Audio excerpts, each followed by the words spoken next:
2012 کی جنوری میں حاجی صاحب بہت بیمار ہو گئے، یہاں تک کہ ایک ایسا بھی وقت آ گیا کہ ان کا دل بالکل بند ہو گیا تھا۔ پھر مشینوں کے ذریعے سے دل کو حرکت دی گئی،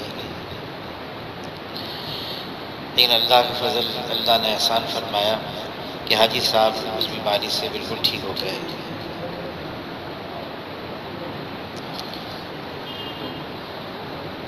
جب ٹھیک ہو گئے تو حاجی صاحب نے اس وقت بھائی واصف منظور صاحب بہت بیمار تھے، تو جب ٹھیک ہو گئے تو پوچھا کہ بھائی واصف کا کیا حال ہے، تو کسی نے بتایا کہ وہ جوار رحمت میں داخل ہو گئے، چلے گئے۔ خیر حاجی صاحب نے افسوس کیا، پھر تشکیل ہو گئی ترکی میں بھی ساتھ تھا حاجی صاحب کے، تو حاجی صاحب نے فرمایا کہ ہم کراچی سے جائیں گے اور دارالعلوم جائیں گے اور بھائی واصف کی قبر پر بھی جائیں گے۔ تو خیر انتظام ہوا، کراچی آئے اور تو ایئرپورٹ سے سیدھا حاجی صاحب وہ قبرستان گئے دارالعلوم کے۔ پھر فرمانے لگے نہیں بھائی ہمیں تو سب سے پہلے مسجد جانا چاہیے۔ گاڑی کو واپس لوٹایا اور مسجد میں گئے، اور مسجد میں ظہر میں بھی وقت تھا، انتظار کیا۔ 1:15 بجے وہاں ظہر کی نماز ہوتی تھی، جماعت کے ساتھ نماز پڑھی۔ پھر مفتی رفیع صاحب تھے اور مفتی تقی عثمانی صاحب تو کہیں گئے ہوئے تھے، ان سے جا کے ملاقات کی اور علماء حضرات سے ملاقات کی۔ پھر قبرستان میں آئے، کافی دیر بیٹھے رہے، اٹھے۔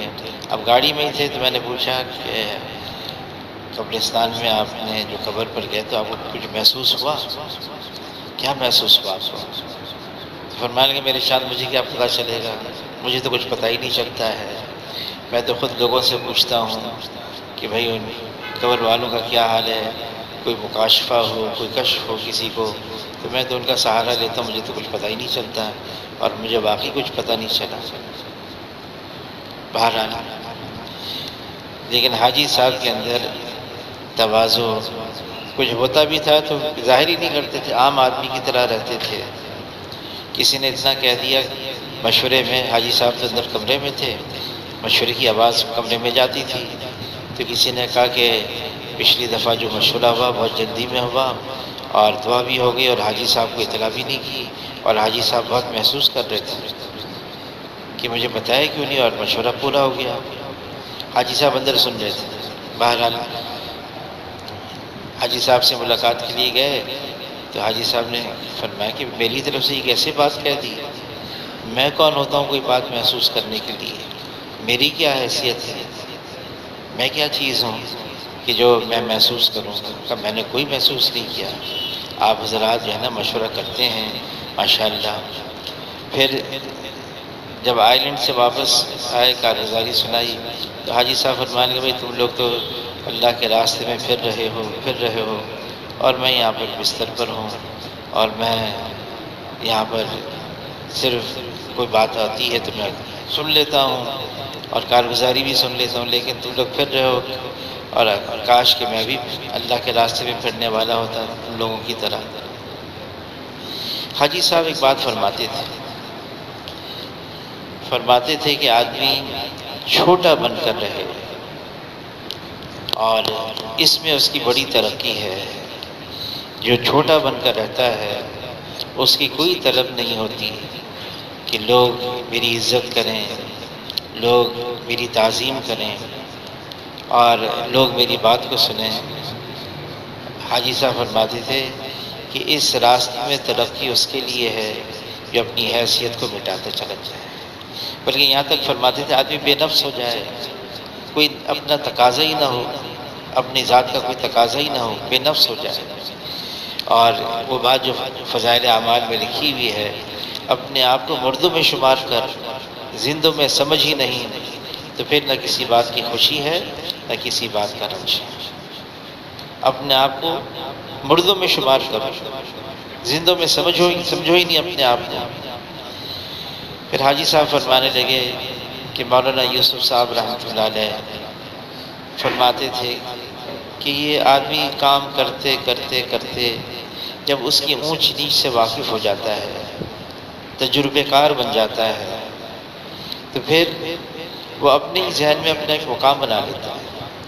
پھر وہ متوقع ہوتا ہے، اس کی توقعات یہ ہوتی ہیں کہ میرے آس پاس میرے ارد گرد جو لوگ جمع ہیں یہ میرے ساتھ وہ معاملہ کریں جو میں نے اپنے ذہن میں اپنا ایک مقام بنا دیا ہے۔ اب ظاہر ہے سب کو تو نہیں، وہ تو اس نے اپنے ذہن میں بنایا ہے، جب اس کے ساتھ وہ معاملہ نہیں کیا جاتا تو پھر یہ بگڑتا ہے، یہ جھگڑتا ہے، یہ لڑتا ہے اور یہ ٹوٹتا ہے۔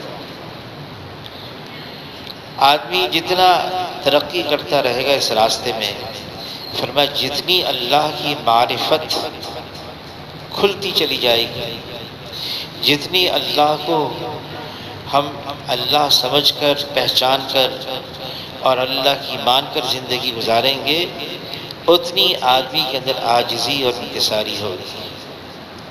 فرمانے لگے دیکھو درخت ہے، جس ٹہنی میں پھل ہوتا ہے وہ ٹہنی جھکی بھی ہوتی ہے، اور جس ٹہنی میں پھل نہیں ہوتا وہ اکڑی بھی ہوتی ہے، وہ اونچی ہو جاتی ہے۔ فرمایا کہ عاجزی، تواضع، انکساری یہ اس بات کی پہچان ہے کہ ہاں اللہ نے اس کے سینے میں بہت کچھ رکھا ہوا ہے، اس بات کی علامت اور پہچان ہے۔ حاجی صاحب عام آدمی کی طرح رہتے تھے، مجمع میں رہتے تھے، اور ترغیب بھی یہ دیتے تھے کہ عام مجمع میں رہو، مسجد میں رہو۔ اور یہ بھی فرمایا کہ دیکھو جب آدمی ممبر پر بیٹھنے کا عادی بن جائے، اسے خوب بیان کروایا جائے اور اس کو ممبر کا عادی بنا دیا جائے، تو پھر اس کے بعد اس کو اگر یوں کہا جائے تم نیچے بیٹھ جاؤ اور کسی کا بیان ہو رہا ہے تم نیچے بیٹھ کے سنو، تو اس کے لیے بہت مشکل ہے، یہ بہت مشکل کام ہے اس کے لیے۔ مولانا الیاس صاحب رحمۃ اللہ علیہ میوات جاتے تھے اور میواتی ان کا بہت اکرام کرتے تھے، بہت عزت کرتے تھے، لیکن جب واپس آتے تو مولانا الیاس صاحب رحمۃ اللہ علیہ حاجی صاحب فرمائیں گے 3 دن اعتکاف میں بیٹھ جاتے مسجد میں، اور کبھی کبھار تھانہ بھون چلے جاتے، کبھی سہارنپور چلے جاتے اور وہاں اعتکاف میں بیٹھ جاتے 3 دن کے لیے، اور کبھی تو صرف نظام الدین بنگلے والی مسجد میں ہی اعتکاف میں رہتے اور اتنا اللہ اللہ کرتے، اللہ اللہ کرتے، اور یوں فرماتے کہ بھئی لوگ میرا ہاتھ چومتے ہیں، لوگ میرا اتنا احترام کرتے ہیں، ایسا ادب کرتے ہیں، بس ڈر لگا رہتا ہے ہر وقت۔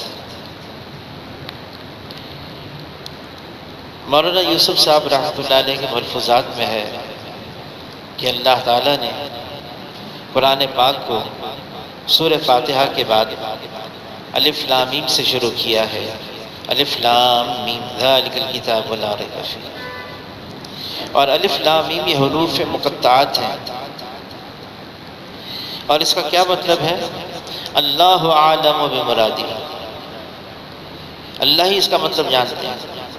اور وہ یوں فرماتے تھے اس کی حکمت یہ ہے کہ اپنے جہل کا اقرار کرو، لا عالم میں نہیں جانتا، اور جو یوں کہتا ہے لا عالم میں نہیں جانتا، فرمایا کہ اس کے پاس آدھا علم ہے اور باقی آدھا علم حاصل کرنا اس کے لیے آسان ہے۔ جب آدمی یہ سمجھ بیٹھتا ہے مجھے آتا ہے، میں جانتا ہوں، میں سمجھتا ہوں، فرمایا کہ بڑوں کے ساتھ رہ کر بھی نفس اور شیطان دھوکے میں ڈال دیتے ہیں۔ بڑوں کے ساتھ تو آدمی رہتا ہے تو اس لیے رہتا ہے کہ اس کی اصلاح ہو جائے اور اللہ والوں کی صحبت سے فائدہ ہوتا ہے۔ مولانا یوسف بن نوری صاحب رحمۃ اللہ علیہ نے حضرت شیخ کے پاس بھجوایا اور فرمایا کہ بھئی اس کی تربیت فرما لیں۔ جب وہ واپس آئے تو حضرت شیخ کو پھر خط لکھا، فرمایا میں نے تو اس لیے بھیجا تھا آپ ان کی تربیت فرمائیں گے، یہ تو شیخ الحدیث بن کر آ گیا۔ کہ شیخ الحدیث کے پاس رہے اور یہ شیخ الحدیث بن کر آ گیا۔ فرمایا کہ عقیدت، ادب اور اطاعت کے ساتھ جب بڑوں کے ساتھ رہا جاتا ہے، عقیدت، ادب اور اطاعت کے ساتھ بڑوں کے ساتھ رہتے ہیں، پھر جا کے بڑوں سے فائدہ ہوتا ہے۔ اور اگر یہ باتیں نہیں ہیں، نہ عقیدت ہے ان سے، نہ ان کا ادب ہے، اور نہ ان کی تعظیم کے اندر اس کے کوئی تعظیم کرنے کا کوئی جذبہ ہے، اور ان کی بات کو بھی ماننا نہیں ہے، اطاعت کا بھی کوئی جذبہ نہیں، فرمایا کہ اس طرح سے کوئی فائدہ نہیں ہوگا۔ ابو جہل تو حضور سے رشتہ داری تھی، اور ابو الحکم اس کا لقب تھا، بڑی سمجھداری کی بات کرتا تھا، سردار تھا قوم کا، قریش قبیلے سے تعلق تھا، مکہ مکرمہ میں رہتا تھا، اور بیت اللہ کی صفائی بھی وہی کرتا تھا، لیکن نہ عقیدت، نہ ادب، نہ اطاعت، کوئی فائدہ نہیں۔ آدمی جب چھوٹا بن کر رہے، فرمایا حاجی صاحب نے، جو سب سے زیادہ نقصان آدمی کو ہوتا ہے اس وقت ہوتا ہے جب اپنے سے بڑوں کی کوئی بات، کمی اس کے سامنے آ جاتی ہے۔ اب ظاہر ہے وہ تو ساری انسان ہے، بے عیب ذات صرف ایک اللہ کی ہے، اللہ میں کوئی کمی نہیں، کوئی کجی نہیں، کوئی خامی نہیں، بے عیب ذات صرف ایک اللہ کی ہے۔ پھر اللہ تعالیٰ نے فرشتوں کو ایسا بنایا ہے کہ ان کے اندر معصیت کا جذبہ ہی نہیں رکھا، اور اللہ تعالیٰ نے انبیاء علیہ السلام معصوم عن الخطا بنایا، گناہ کر نہیں سکتے، اور صحابہ کرام محفوظ کہ اللہ ان سے راضی ہو گئے، باقی ہم بچے ہیں۔ حاجی صاحب فرمانے لگے، سب سے زیادہ نقصان آدمی کو اس وقت ہوتا ہے جب بڑوں کی کوئی کمی دل میں آ جائے، پھر آدمی اس کام کے اندر رہتا نہیں۔ مفتی زین العابدین صاحب رحمۃ اللہ علیہ بیان فرما رہے تھے، تو بیان میں فرمایا، ایک روایت میں آیا ہے کہ انبیاء علیہ السلام 1.25 لاکھ کے قریب تھے۔ پھر فرمایا ایک روایت یہ بھی آئی ہے کہ 2 لاکھ کے قریب تھے۔ تو ایک صاحب کو اس پر کہا، میں نے تو یہ روایت کبھی نہیں دیکھی، کبھی نہیں سنی، کہاں سے روایت لے لی؟ اس انداز سے انہوں نے، حالانکہ تبلیغ کے اندر بہت آگے تھے، زیادہ وقت نہیں گزرا، وہ نظر ہی نہیں آنے لگی، کیا وجہ ہے؟ آدمی جن کے ساتھ رہے، جن کے پاس رہے، جن کی صحبت اٹھائے، وہ پھر ایسا بن جائے کہ جو کچھ ہے نہیں اندر۔ مولانا جمشید صاحب رحمۃ اللہ علیہ حاجی صاحب پر ایسے فدا تھے، کراچی آئے تھے مولانا جمشید صاحب، کوئٹہ سے یہاں پر پہنچے، حاجی صاحب کا پیغام آیا، بھائی ان کا علاج کراؤ، یہ اتنے کمزور کیوں ہو رہے ہیں؟ اور یہ ایک بات کو کئی دفعہ دہرانے لگے ہیں، ان کا حافظہ بھی کمزور ہو گیا ہے۔ تو خیر ان کو یہاں پر ڈاکٹر عبدالباسط صاحب سے بقائی ہسپتال میں وہاں لے کے گئے، ان کی لیبارٹری میں ان کے سارے خون کا ٹیسٹ ہوا، سب کچھ ہوا، اور جب ساری رپورٹیں آئیں سب ٹھیک تھیں، تو ان سے کہا کہ آپ کی ساری رپورٹیں ٹھیک ہیں۔ تو مولانا جمشید صاحب فرمانے لگے، یہ مجھے نہیں کہو، یہ ان سے کہو جن کو فکر ہے میری، یعنی حاجی صاحب، یہ ان سے کہو، میرے کو کوئی بیماری نہیں، بس بڑھاپا آ گیا ہے۔ فرمانے لگے میرے پر کوئی بیماری نہیں، صرف بڑھاپا آ گیا۔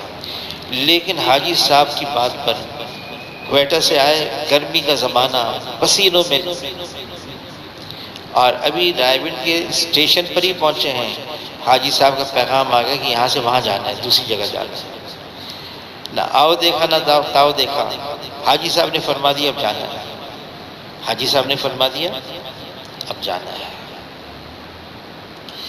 یہ جو ہمارے بڑے ہیں، انہوں نے جو زندگیاں گزاری ہیں جس مشقت اور مجاہدے کے ساتھ، ہمیں اندازہ نہیں ہے۔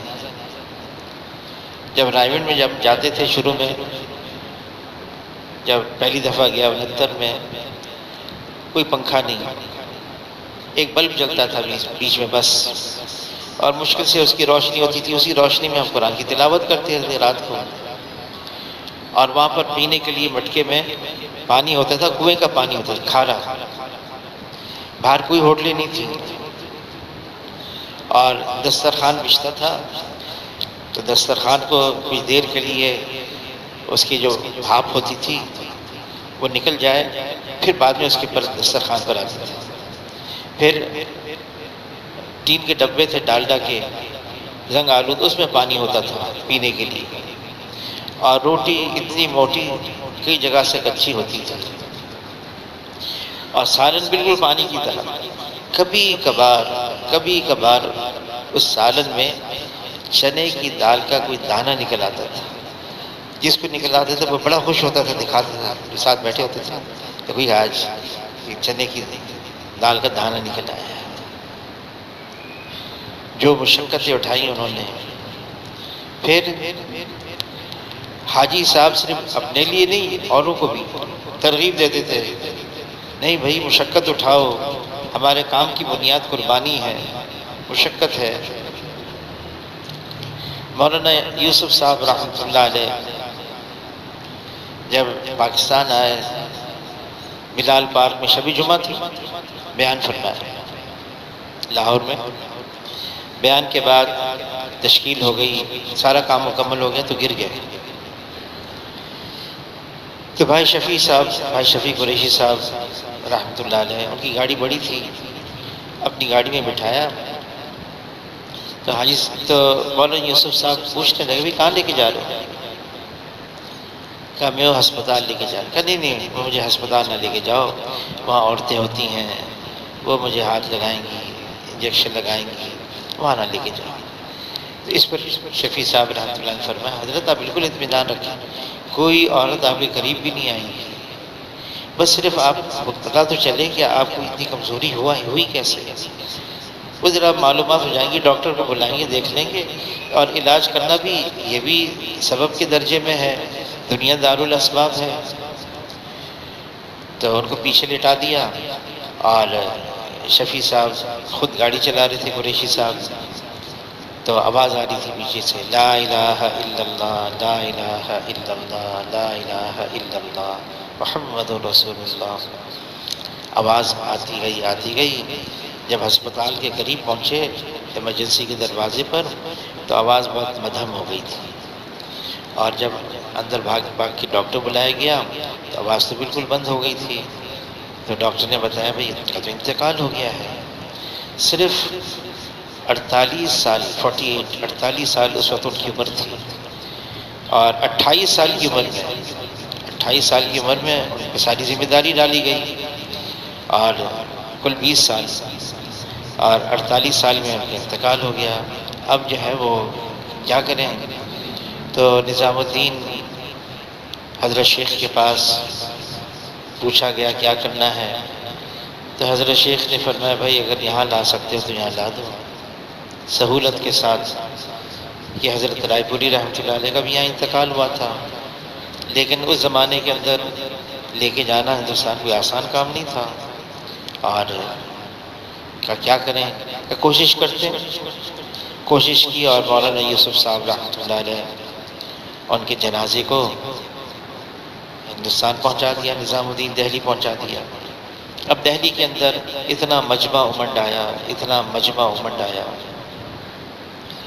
مولانا امام احمد بن حنبل رحمۃ اللہ علیہ ان کا قول ہے کہ دیکھنا ہمارے مرنے کے بعد ہمارے جنازے گواہی دیں گے کہ ہم کتنے حق پر تھے۔ امام احمد بن حنبل رحمۃ اللہ علیہ، اتنا مجمع امنڈ آیا مولانا یوسف صاحب رحمۃ اللہ علیہ کے انتقال پر۔ خیر لوگ ان کی زیارت کر رہے تھے۔ مستورات میں سے بھی تقاضا میں ہم بھی دیکھیں گے، اہلیہ حیات ہیں، والدہ بھی حیات ہیں۔ اب مردوں کو ہٹایا گیا، پردہ کیا گیا، کپڑے لگائے گئے، چادریں لگائی گئیں، اب مستورات آئیں دیکھنے کے لیے۔ تو ان کی والدہ نے دیکھا تو والدہ نے ایک جملہ کہا، والدہ نے کہا خوب تھکے، خوب تھکایا، اب تو حشر تک آرام ہی کرتے رہو۔ ایک جملہ کہا، خوب تھکے اور خوب تھکایا۔ تو اسی طرح سے حاجی صاحب کا یہ حال تھا، اتنا تھکتے تھے، اتنا تھکتے تھے، اور یہاں تک کہ ان کی نیند بھی پوری نہیں ہوتی تھی، اور مشہور ہے وہ تو بیان میں ہی سو جاتے تھے۔ کئی سال پہلے ایک صاحب آئے، نیو یارک سے آئے، اور انہوں نے اپنا تعارف کروایا مکی مسجد میں بھائی امین صاحب رحمۃ اللہ علیہ۔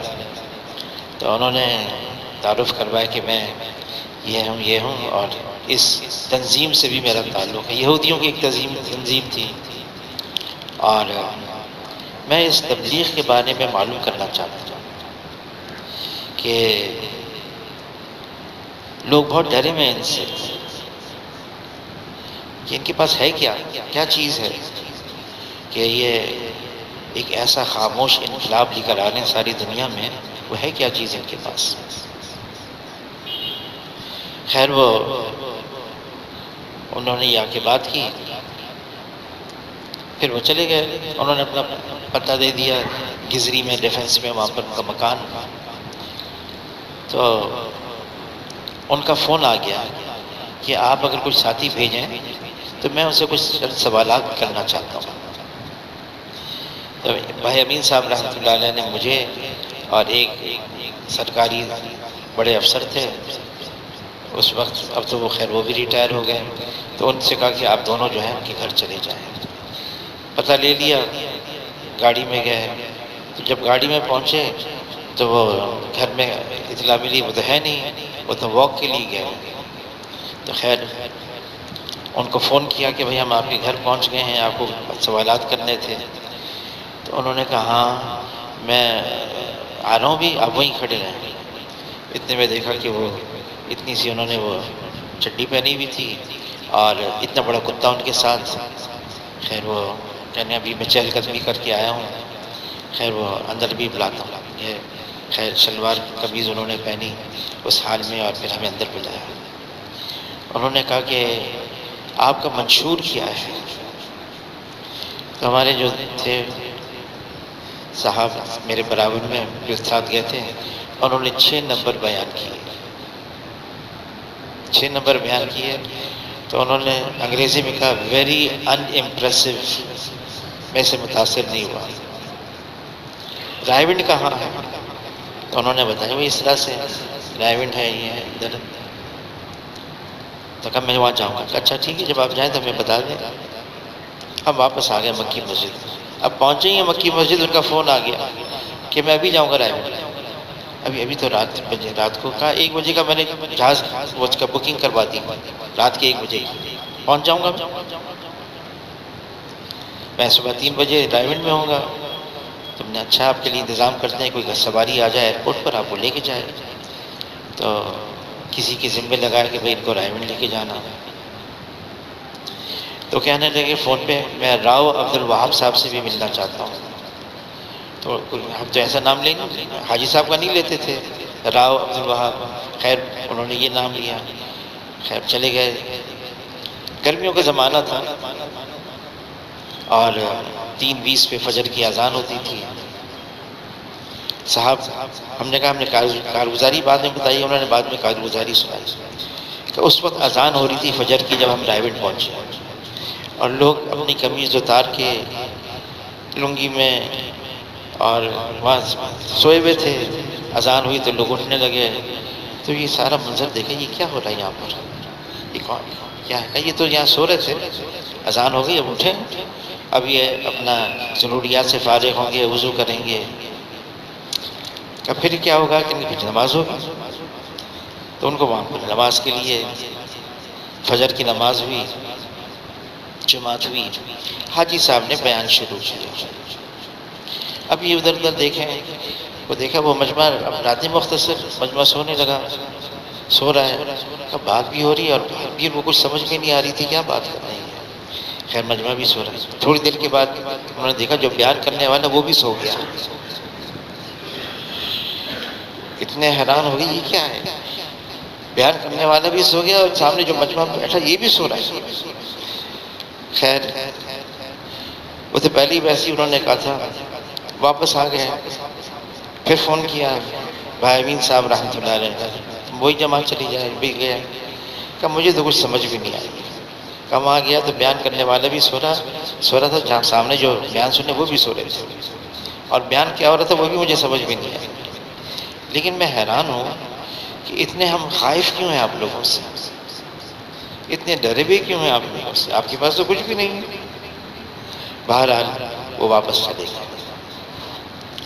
حاجی صاحب بیان کرتے کرتے کرتے سو جاتے تھے، اور اکثر یہی ہوتا تھا، پھر جاگ جاتے تھے، سوتے سوتے پھر اٹھ جاتے. پھر جہاں سے بات ختم کی تھی نا، چھوڑی تھی، وہیں سے شروع کرتے تھے، وہیں سے شروع کرتے اور بات کرتے رہتے. شروع میں جب گئے تھے تو حاجی صاحب کی بات 3 گھنٹے 4 گھنٹے یہاں تک کہ 5 گھنٹے بھی ہوتی تھی. وہ سر سے کھڑے ہو کر بات کرتے تھے اور کوئی لاؤڈ سپیکر نہیں ہوتا تھا، ویسے ہی بات کرتے تھے. اور بات بھی ان کی کوئی بہت ہی جیسے ہوتا ہے نا اچھی دار کی تقریر ہو، کوئی ایسا بیان ہو، وہ بسیدی سادی بات ہوتی تھی ان کی. اور بات ایک ہی ہوتی تھی اکثر، کہ ہم حضور کی امتی ہیں اور امتی ہونے کی حیثیت سے ہماری ذمہ داری ہے، اور یہ جو محنت ہے یہ ہم افراد نہیں بنا رہے، امت بنا رہے ہیں.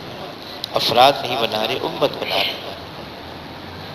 بہرحال حاجی صاحب کا جو آخری جو بات تھی اپنے کمرے میں وہ یہی تھی، اس کام کے اندر وہی ترقی کرے گا جو اپنی حیثیت کو مٹاتا چلا جائے گا.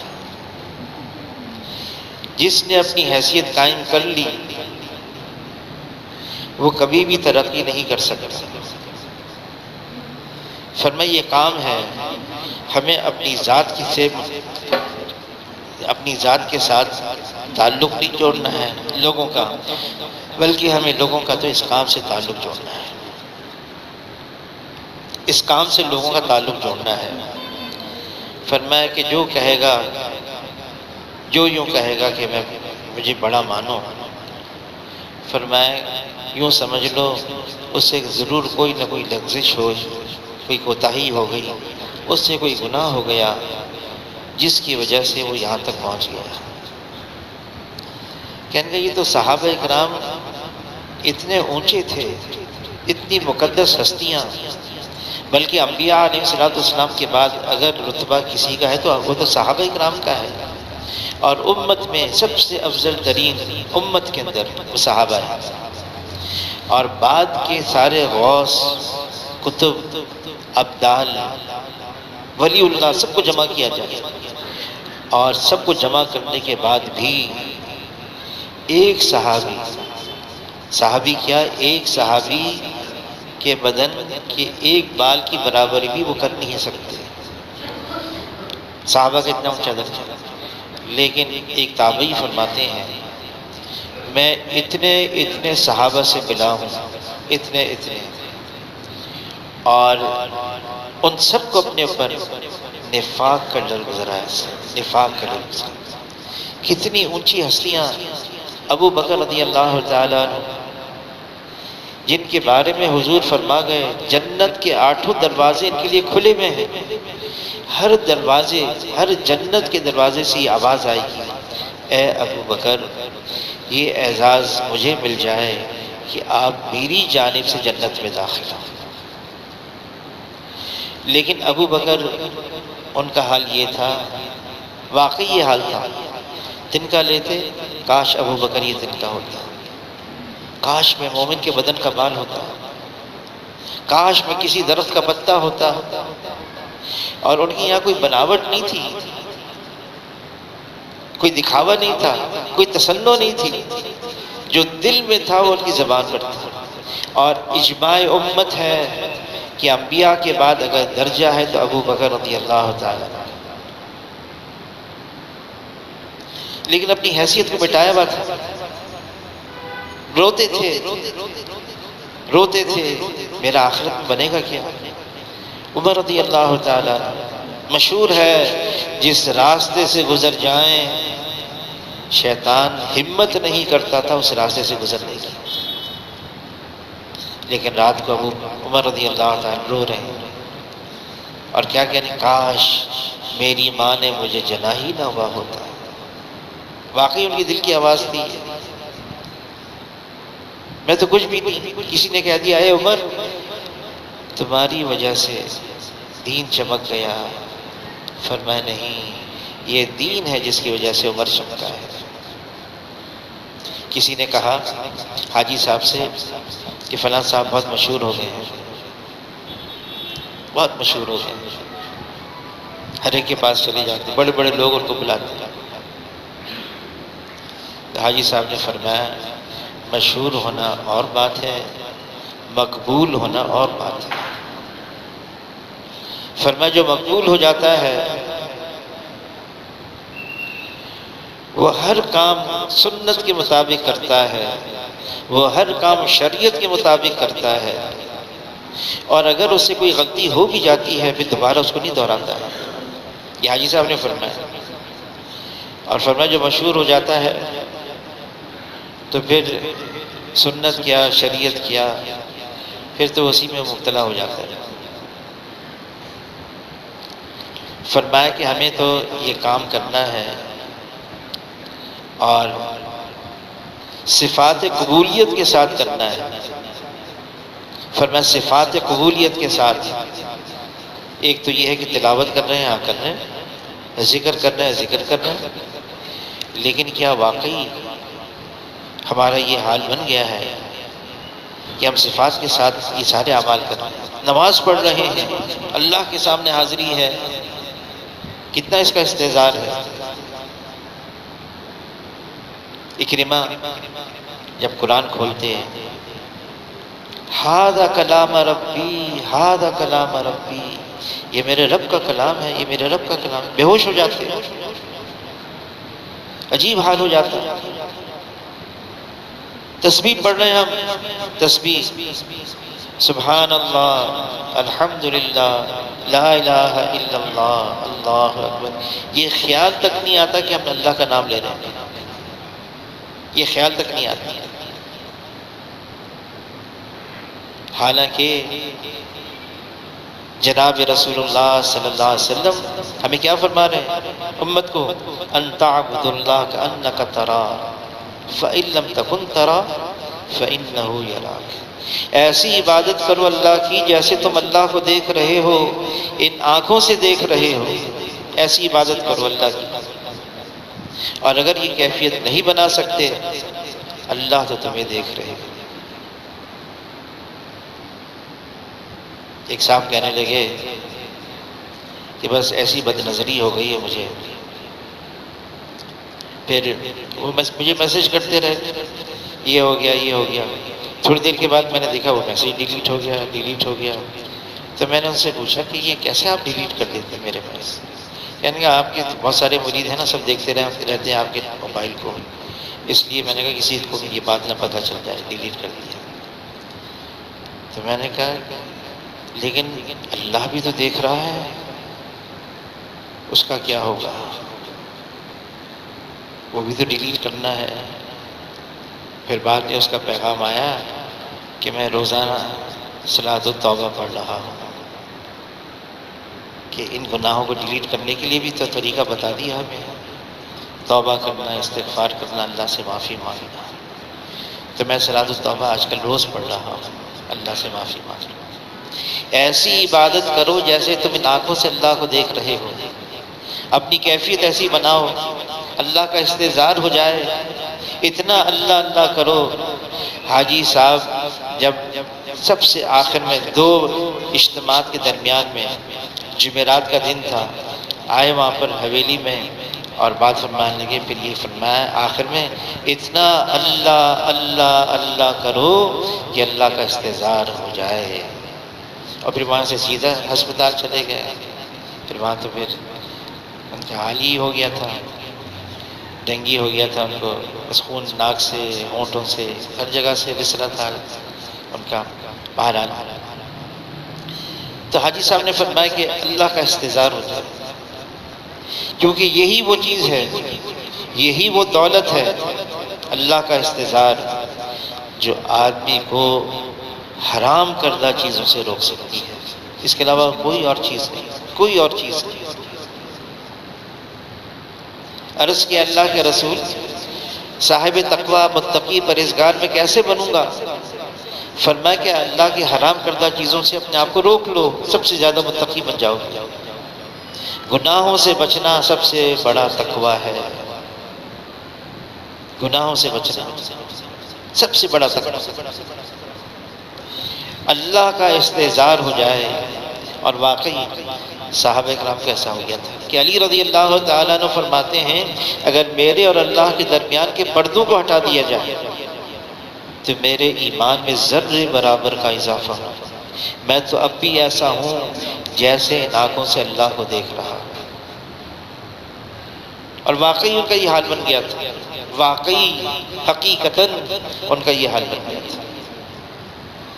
عثمان رضی اللہ تعالیٰ فرماتے میں بیت الخلاء کے لیے باہر جنگل میں جاتا تو میں کہتا اللہ تو دیکھ رہے ہیں، اتنی حیرانگی ہوتی، مجھے پریشانی ہوتی، یہ ستر کیسے کھولوں اپنا؟ اللہ کا اتنا استحضار۔ اور شیخ الحدیث مولانا زکریا صاحب رحمہ اللہ نے لکھا ہے جب آدمی بیت الخلاء جاتا ہے نا، پھر واپس آتا ہے، پھر کہتا ہے غفرانک، استغفار پڑھتا ہے، اے اللہ مجھے معاف کر دے۔ تو فرمایا یہ غفرانک کیوں ہے؟ یہ بیت الخلاء سے باہر نکلا ہے، سب سے پہلے اللہ سے معافی مانگ رہا ہے، کیوں؟ اے اللہ ایسی گندی جگہ پر بھی میرا ذہن تیری طرف جاتا رہا، تو مجھے یاد آتا رہا، ایسی گندی جگہ بھی مجھے معاف فرما دے۔ یہ حضرت شیخ نے لکھا ہے کہ غفرانک اس لیے ہے کہ ایسی گندی جگہ بھی ہم اللہ کو بھول نہ پائے، اللہ کو یاد رکھا۔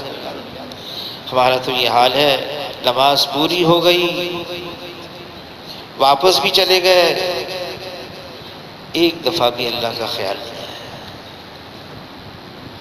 حضرت شیخ نے لکھا ہے، شیخ الحدیث مولانا زکریا صاحب رحمۃ اللہ علیہ، پھر بھی ہم اللہ کا شکر ادا کریں، اللہ کا پھر بھی اللہ کا احسان ہے، فضل ہے، اللہ نے ہمیں نماز پڑھنے کی تو توفیق دی۔ پھر کسی نے کہا حضرت میں اتنا اللہ کا ذکر کرتا ہوں، میں سویم کلمہ پڑھتا ہوں، پھر پتہ نہیں کب درود شریف پر پہنچ جاتا ہوں، پھر پتہ نہیں کب استغفار پر آ جاتا ہوں، یاد ہی نہیں رہتا کہ کون سی تسبیح پڑھ رہا تھا، میں سویم کلمہ کی پڑھ رہا تھا یا درود شریف کی پڑھ رہا تھا یا استغفار کی۔ تو حضرت شیخ نے فرمایا اس پر بھی اللہ کا شکر ادا کرو کہ اللہ نے تمہارے ایک عضو کو اپنے لیے استعمال کرنے کی توفیق دے دی، پھر بھی اس پر اللہ کا شکر ادا کرو۔ لیکن ہمیں واقعی حاجی صاحب نے جو فرمایا اتنا اللہ اللہ کریں، اللہ کا استحضار ہو جائے، کیونکہ اللہ تعالیٰ خود فرماتے ہیں نفس کو کون قابو کرے گا، گناہوں سے اپنے آپ کو کون بچائے گا؟ یہ اللہ نے فرما دی وَمَنْ خَافَ مَقَامَ رَبِّهِ وَنَهَى النَّفْسَ عَنِ الْهَوَىٰ، جس کو اس کا خوف ہوگا مجھے اللہ کے یہاں حاضری دینی ہے اور ساری زندگی کا حساب دینا ہے، مجھے اللہ کے سامنے کھڑے ہونا ہے، جواب دینا ہے، جس کو اس کا استحضار ہوگا وہی اپنے نفس کو قابو کر سکتا ہے، وہی اپنے نفس کو قابو کرے گا، اس کے علاوہ کوئی اور صورت نہیں ہے۔ اتنا اللہ کا استحضار ہو جائے، دھیان اتنا جم جائے ہمارے اوپر، اتنا اس کو پکائیں کہ ہر وقت یہ خیال رہا اللہ دیکھ رہا ہے، میں دیکھ رہا ہوں یا کم سے کم اللہ تو دیکھ رہا ہے، اور کوئی چیز اللہ سے ڈھکی چھپی نہیں ہے، وہ ہمارے ہر سکنات سے واقف ہے، دل میں کیا خیالات آ رہے ہیں اس سے بھی اللہ خوب باخبر ہے، واقف ہے، خوب جانتے ہیں اللہ تعالیٰ۔ ہاں یہ اور بات ہے کہ اللہ نے ہمارے ساتھ ستاری کا معاملہ فرمایا ہے۔